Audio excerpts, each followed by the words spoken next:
ቅም ነበር። ሁሉም የጠላት ይህች ሴት ማናት?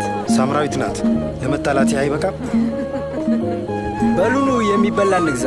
መምህሩ እንዲራብ አንፈልግም።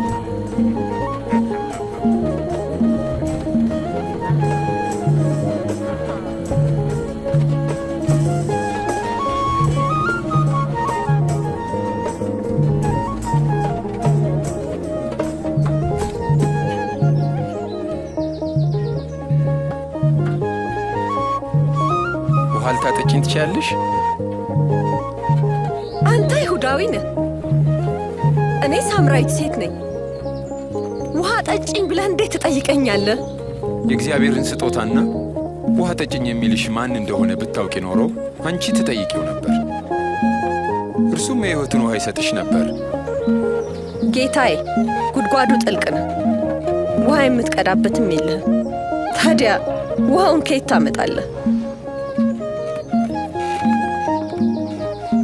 ይህን ጉድጓድ የሰጠን አባታችን ያዕቆብ ነው። እርሱ የእርሱ ልጆችና መንጋው ሁሉ ከዚህ ጠጡ። መቼም ከያዕቆብ እበልጣለሁ አትልም። ትበልጣለህን? ከዚህ ውሃ የሚጠጣ ሁሉ ደግሞ መጠማቱ አይቀርም። እኔ ከምሰጠው ውሃ የሚጠጣ ግን ሁለተኛ አይጠማም። እኔ የምሰጣቸው ውሃ ከውስጣቸው ለዘላለም የሚመነጭ የሕይወት ውሃ ምንጭ ይሆናል። ጌታዬ፣ ይህን ውሃ ስጠኝ፣ ከዚያም ሁለተኛ አልጠማም። ውሃ ለመቅዳትም ወደዚህ መምጣት አያስፈልገኝም። ሂጂና ባልሽን ጥሪ፣ ተመልሰሽም ነይ። እኔ ባል የለኝም። ባል የለኝም በማለትሽ እውነቱን ተናገርሽ። 5 ባሎች ነበሩሽ። አሁን ካንቺ ጋር ያለው ባልሽ አይደለም። እውነቱን ነግረሽኛል። ጌታ ሆይ፣ ነቢይ ሳትሆን አትቀርም። ሳምራውያን አባቶቼ ለእግዚአብሔር በዚህ ተራራ ላይ ሰገዱ። እናንተ አይሁዳውያን እግዚአብሔርን እናመልክ የሚገባን በኢየሩሳሌም ነው ትላላችሁ።